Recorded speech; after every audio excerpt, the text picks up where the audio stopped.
Alrighty, so well, for the past week and a half, we've been talking about Leeds Cup action. Today, I'm gonna do something different and talk about all the signings that has happened in the past couple of days, and then today, because for those that don't know, the MLS secondary transfer window actually closed yesterday, but today we still saw some moves that has made after the deadline of the secondary transfer window is over, and also I'm gonna pretty much go rapid fire in terms of the signings. Well, actually, some I'll go a little bit detail into it, but I'm not going to go detail with every single signing because, as you can probably tell, there is a lot of signings that I have to go over with, and if I go too much detail in it, this video probably is going to take an hour long. But we start off with the first one and one of the major one, and that of course is the LA Galaxy acquired Diego Fagundes from Austin FC in exchange for Memo Rodriguez and up to 900,000 general allocation money that Austin, of course, is going to get. Now, this one is going to hurt for Austin because, Diego Fagundes, very well loved in the Las Vegas fan base, but let's be honest, he's not had a great season so far in that. You kind of had a feeling that he was eventually going to be traded to somewhere else, and not to mention the amount that they got back for him. It's a fair amount, 900,000 general allocation money, and then also getting a decent utility player with Memo Rodriguez. I think that's definitely a good return. But for the Galaxy again, they're hoping that Diego Fagundes can rediscover his good form that he had last season because he definitely had a renaissance season last year with Austin FC. One of the big reason why that attack was so lethal, and that if he can rediscover that, then I think this is a good signing for the Galaxy. But again, it hurts for Austin FC because of the way that they a lot of Las Vegas fans love Diego Fagundes, and it kind of sucks the fact that now that he's going to be moving on to somewhere else. Now that being said, speaking of Diego, we also had another Diego coming back to MLS, and that of course is Diego Rossi. So for a long time, we've been discussing the fact that Diego Rossi, there's a possibility he's going to come back to MLS, but the question is, which team is going to get him uh, from him coming back to MLS? And the answer is the Columbus Crew. And we kind of had a sense that this was going to happen because I've already mentioned they decided to move on from Lucas Arian. But what's even more shocking is that we have heard reports that it's only for $3 million that they, of course, sold Lucas Arian, which is just that is an insane low amount of money, and that maybe kind of brings a lot of question in this Crew fan base in terms of the front office of the fact that Lucas Arian, he's considered one of the top five number 10, if not the top three number 10 in this league, and the fact that they sold him for that few amount of money. And I've said before, I think the reason why Lucas Arian wants to go to Saudi Arabia is because you want to get that bag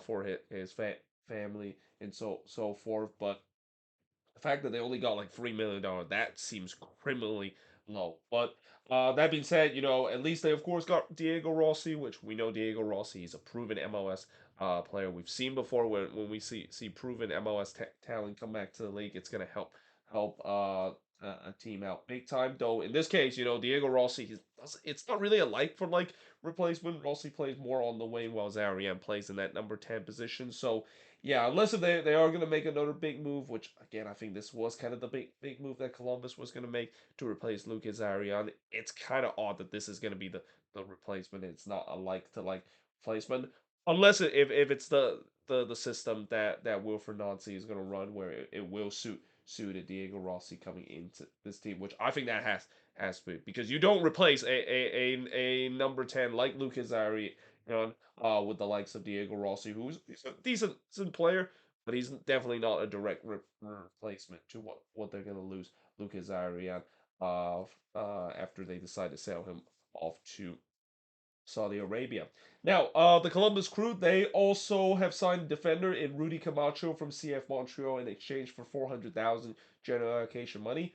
I feel like they got a steal out of this one because I feel like Rudy Camacho is worth more than that. I think he's also a very underrated defender when he was with Montreal, and that yeah, the Crew they knew that they had to upgrade their back line. I think as much as this team is a very fun team to watch, that defense is going to be the downfall for the Crew. It's not very good at times. It's been exposed, and I think Rudy Camacho, and also knowing the fact that this is not a big surprise that Columbus is able to get him because that's the Wilfred Nancy connection. Wilfred Nancy is bringing some of his former player to Columbus, and now bringing a guy that he of course or bringing his center back during his time with Montreal. That kind of makes sense to why he wants to get him, and that yeah, I think this is a good move for Columbus, and especially a steal too, because I really think Montreal could have asked for more than just the $400,000 that they got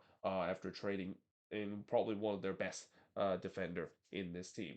Now the LA Galaxy have acquired Michael Barrios in exchange for 50,000 general allocation money. Now, obviously, the Galaxy they've been very busy in this transfer window, though. Getting Michael Barrios, I'm not sure if this is kind of like a direct replacement for Memo Rodriguez. I guess it is because Barrios, you can clearly see that he's kind of playing down to the his twilight of his career.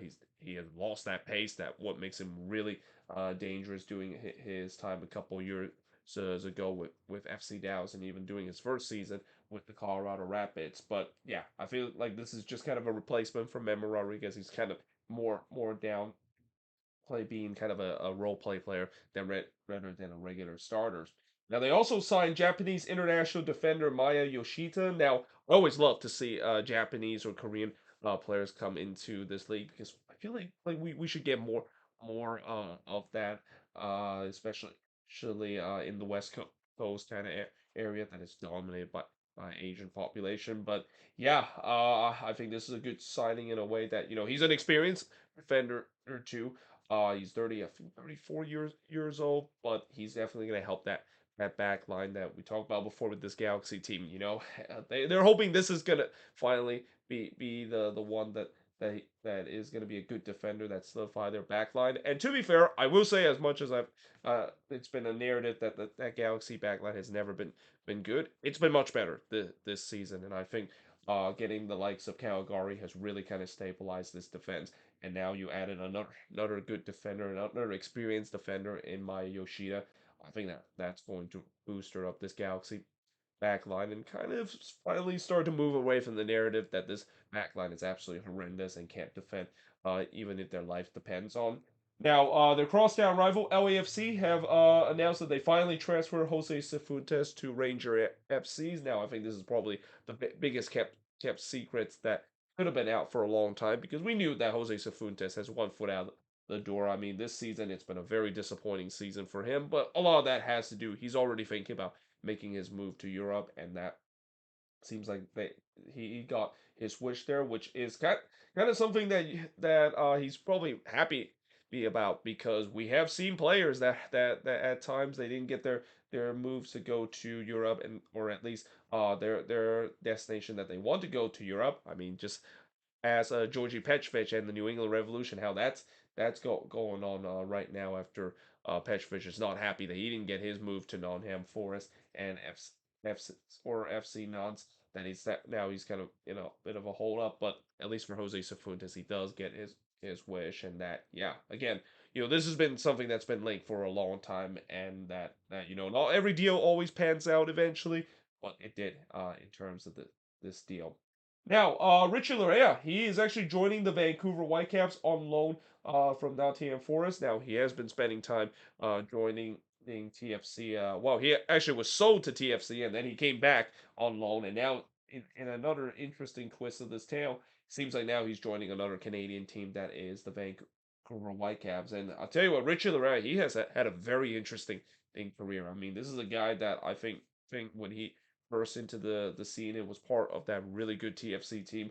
There was a lot saying that he could be one of the best winger in this league, or at least one of the best wing back in the league, because that's where Toronto played him before, and it hasn't really worked out. He hasn't really rediscovered that good form that he has when he bursts into the scenes, and hopefully now joining a Vancouver team. And also, you would assume this is definitely a replacement for Julian Gresso because after Julian Gresso moved on to the Columbus Crew, they need a replacement to do so, and we'll see whether or not if Rich Hilaria is going to be the replacement. I mean, I don't think it's the replacement in my opinion, unless if Rich Hilaria can rediscover that good form that he had a couple years ago, because replacing Julian Gresso is definitely a hard one to replace. I mean, just as DC United and Atlanta United of how that's been going when they tried to find a good replacement for it when they also lost to Julian Gresso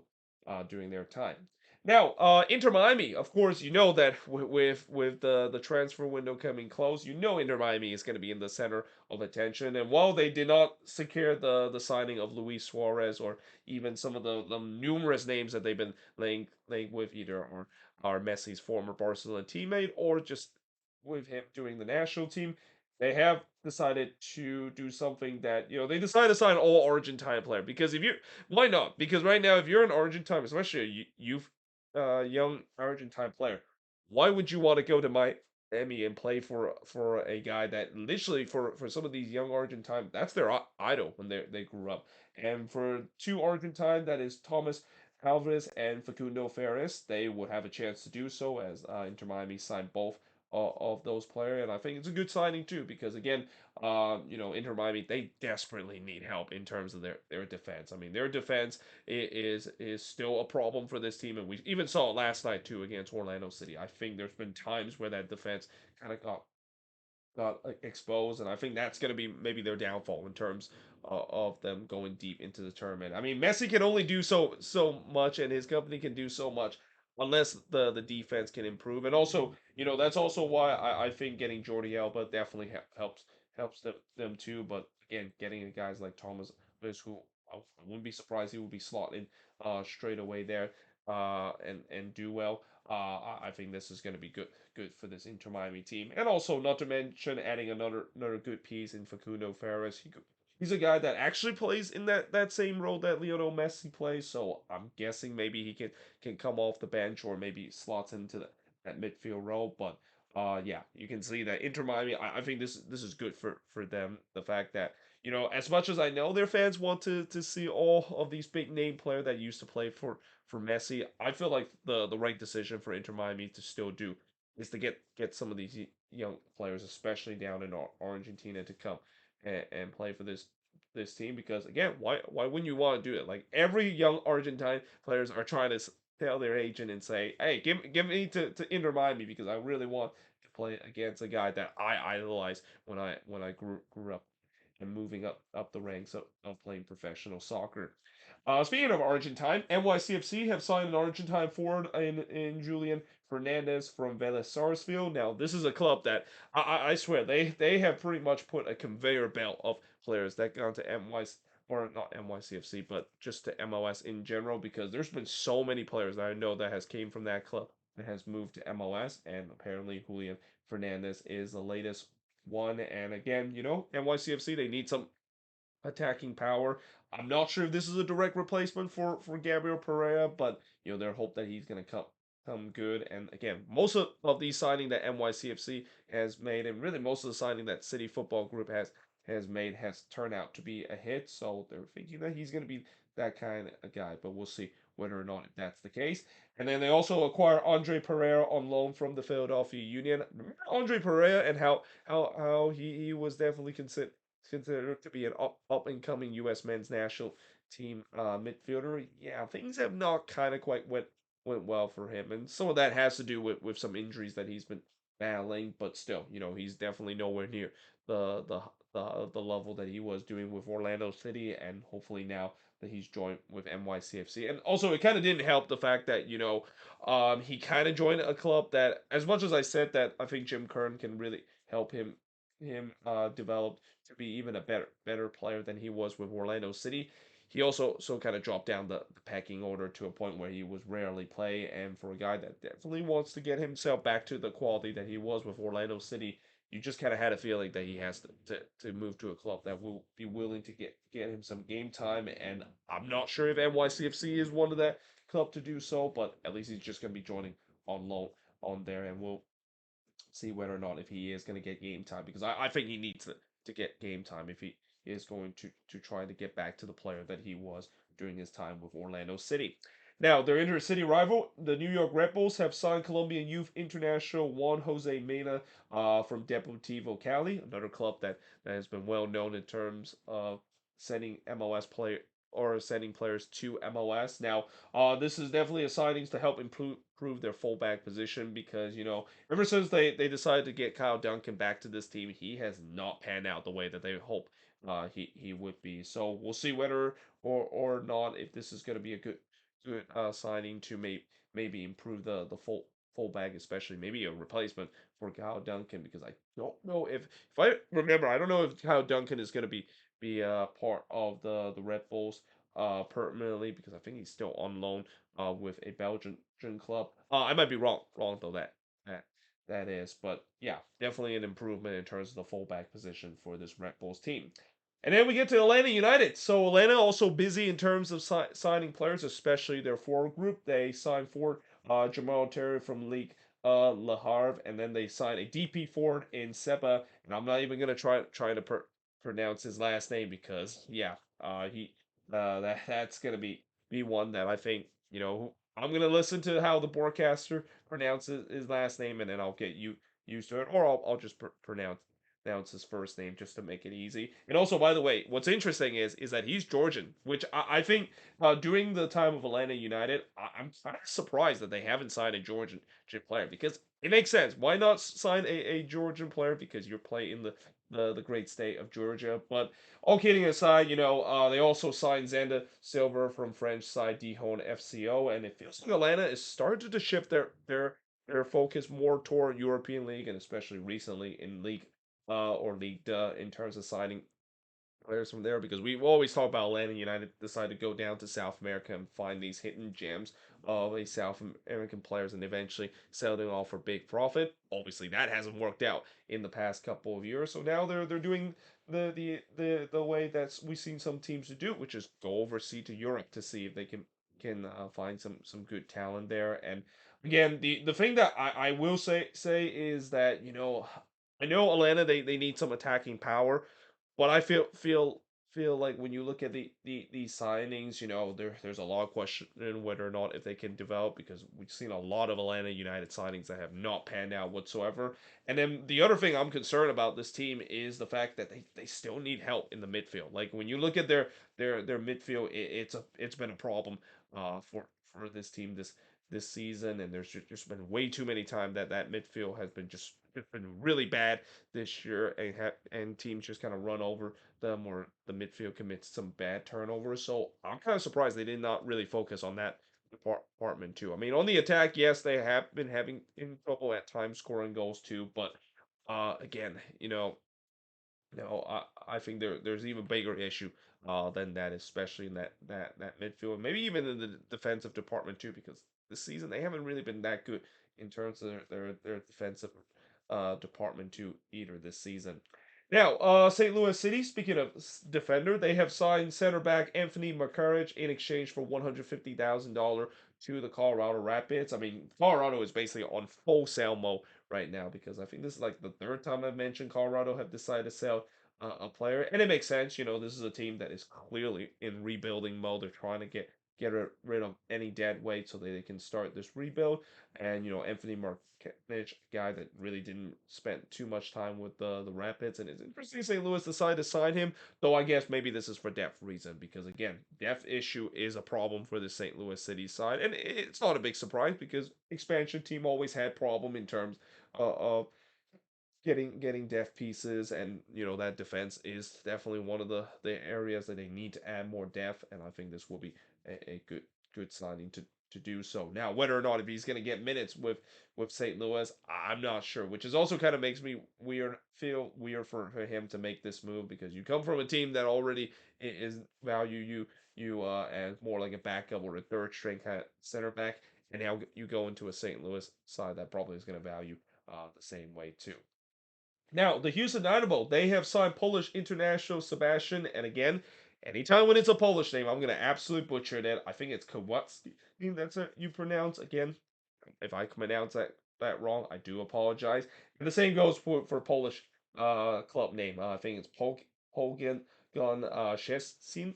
That's how you pronounce. But yeah, he is a midfielder for the Houston Dynamo. I think an attacking midfielder too. So yeah, that's kind of interesting because they already have Hector Herrera, and he's been doing very well so far in that spot. I guess maybe that's just kind of used for depth pieces for reasons. So yeah, we'll see whether or not if this of course would work out. And then CF Montreal, they have signed defender Fernando Alvarez from Pachuca. Now this clearly is a replacement for Rudy Camacho after they lost to him to the Columbus Crew. But I think it could be a good signing considering, the last time we've seen a Pachuca defender comes to MLS. That guy is called Miguel Tapias, and as a Minnesota United fan, I can say that signing has turns out to be a huge signing and a signing that has really helped at the back line. And we'll see whether or not that's going to be the same case with Montreal getting another Pachuca defender in the names of Fernando Alvarez. And then the Philadelphia Union have signed Israeli forward Ty Berbel from Wolfsburger. Now, this is again another player that I don't know too much about it, but I trust the fact that he's going to do well because the thing about the Union and the thing about Ernest Tanner and his signing, most of the signings that he made, especially with some coming from unknown European league, though again Wolfsberger they're playing in the Austrian Bundesliga, and this is a team I think they have reached the Europa League a couple of times or even in the Conference League, so it's not really just a complete unknown team in Europe, but definitely a signing that I think I think he could have some potential and especially add some more depth in terms of that forward group. I mean I know this Union team is a very deadly forward group, but I feel like they also feel like they need to add some more depth, and I think this is definitely an example of that. Now, the Portland Timbers, they have signed Brazilian winger Anthony from Portuguese side FC Aruco. And no, it's not that Anthony that is currently playing for Manchester United. But still, this is a signing that I think the Timbers needed because again, wingers are a problem for this team. They don't really have a legitimate winger, and they're hoping that this guy is going to be the answer in terms of that. And then Charlotte FC have signed Finnish fullback Jared Ortland. That's how you pronounce. Again, I might butcher some of these names, but yeah, this is kind of an interesting one considering Charlotte, they have signed a lot of players that is over the age of 30s, and while they have produced some good veteran present, it's been kind of weird how Charlotte have decided to get all these guys that have played way past their prime. But this is a guy that is actually in the prime of his career at the age of 29. And I think this is also a good signing considering that back line of Charlotte has been bad this season. I mean, it has been their defense is one of the worst defense in the league, so they need some defensive reinforcement. And I think this is definitely a good one for the Charlotte FC team. Now, the San Jose Earthquakes, yes, the Quakes actually signed a player. I cannot believe they actually did because, the Quakes have always been a rarity in terms of whenever they sign a player. But they signed Matthew Hoppe on loan from Middlesbrough. So remember Matthew Hoppe and how he made his name in a couple of really good games against Schalke, including scoring a hat trick in one of those games that really kind of skyrocketed his stock to being the U.S. men's national team. Yeah, unfortunately, things have not kind of worked out. I think this is just another example of what happened when you try to hype up a player. Maybe he's kind of like the next best thing, and then that hype kind of overtake him, and he never really live up to it. Though I will say this, I had a feeling Matthew Holtby was eventually going to come to MLS, and I didn't think he was going to join the Quakes, and especially the Quakes. I mean, I don't know if number 9 is a priority for them. I mean, I know Jeremy Aboasi hasn't had a good season, and I think part of that has to do with him just kind of having a down season, and also part of it is the system that Lucho Gonzalez or Lucci Gonzalez run, which he's been playing much more deeper, which that doesn't really fit what Jeremy Abovasi is in his game. But still, at least maybe he gets some competition now with Matthew Hoppe, and also I even heard that there's some saying that he could play in the wing too, which I've seen him play on the wing in the with the U.S. men's national team, but that preferably he want to play in that number 9 spot. So yeah, I guess maybe this just adds more depth in terms of the attack, which I don't think that's a bad thing because the depth is definitely a problem for this Quakes team, especially on the attack. I mean, it's a huge black hole right now where besides Christian Espinoza, K Cow, and occasionally Jeremy Avovasi, they don't really have a lot of depth in terms of the attack. And if one of those guys goes down, and God forbid if Christian Espinoza goes down, this team is doomed in terms of the attack because of how he's been carrying this attack throughout the season.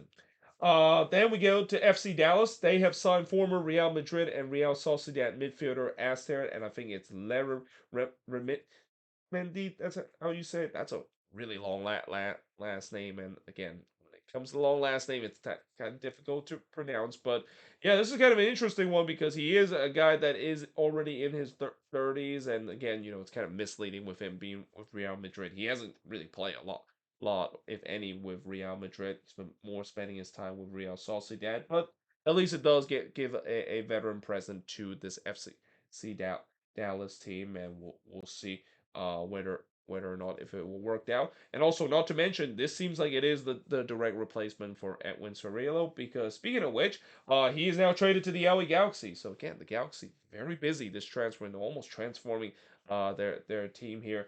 But yeah, they of course got Edwin Cerrillo from FC Dallas for 600,000 general allocation money.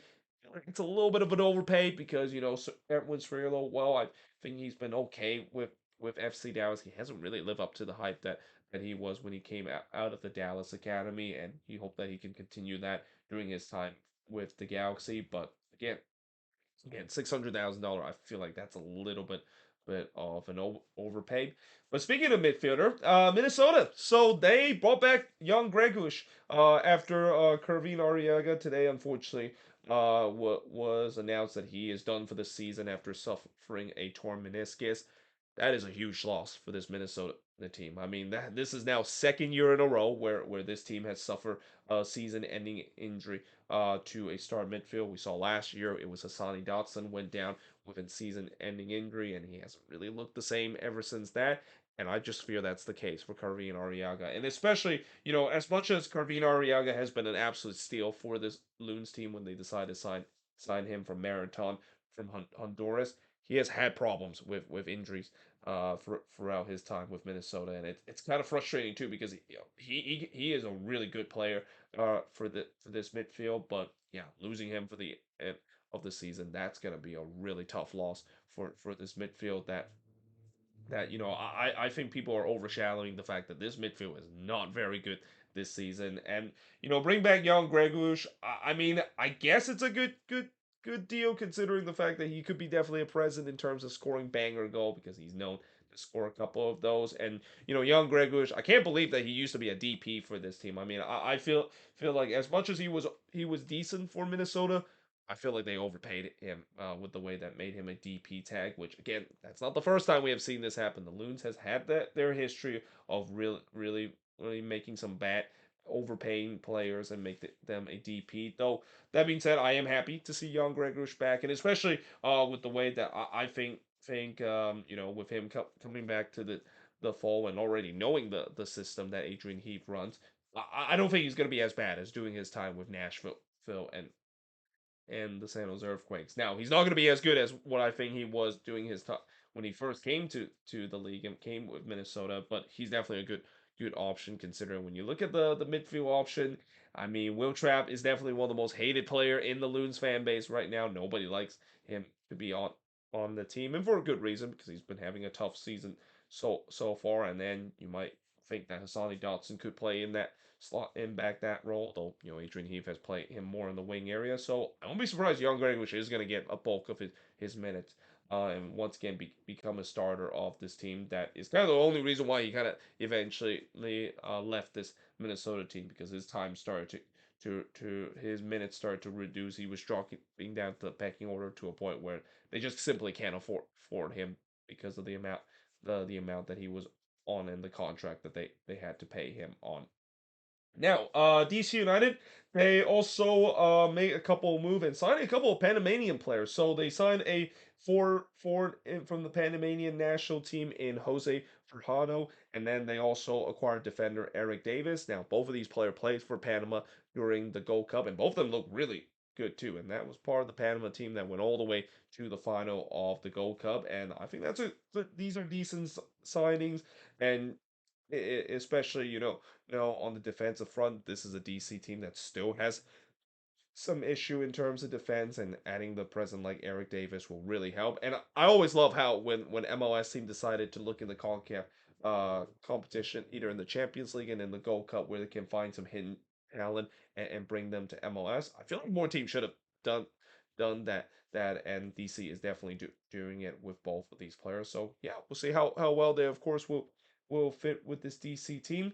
And then of course the Colorado Rapids, I mentioned they've been on sale mode throughout this transfer window. They did add a player in signing Portuguese midfielder Sidney Tavares from Porto, though he actually plays for the B team for Porto. And again, this is kind of a bit of an unknown signing. I don't know how good he's gonna be. Maybe he could be a starter piece in terms of them going for a bit of a rebuild this off season.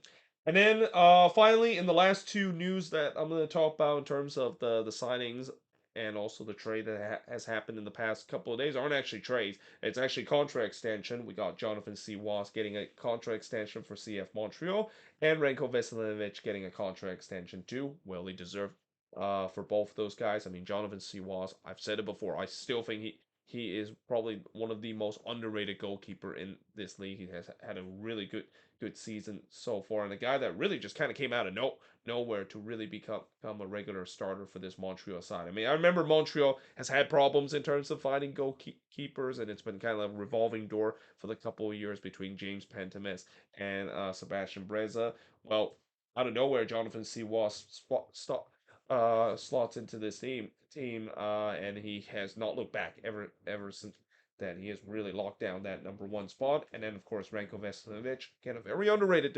defender for this Vancouver Whitecaps team. He's definitely been much better compared to when he first came into the league, which I know when he first came to the league, a lot of Whitecaps fans were not happy of his performance because of him being a liability, but he's definitely gotten much better in these past couple of years.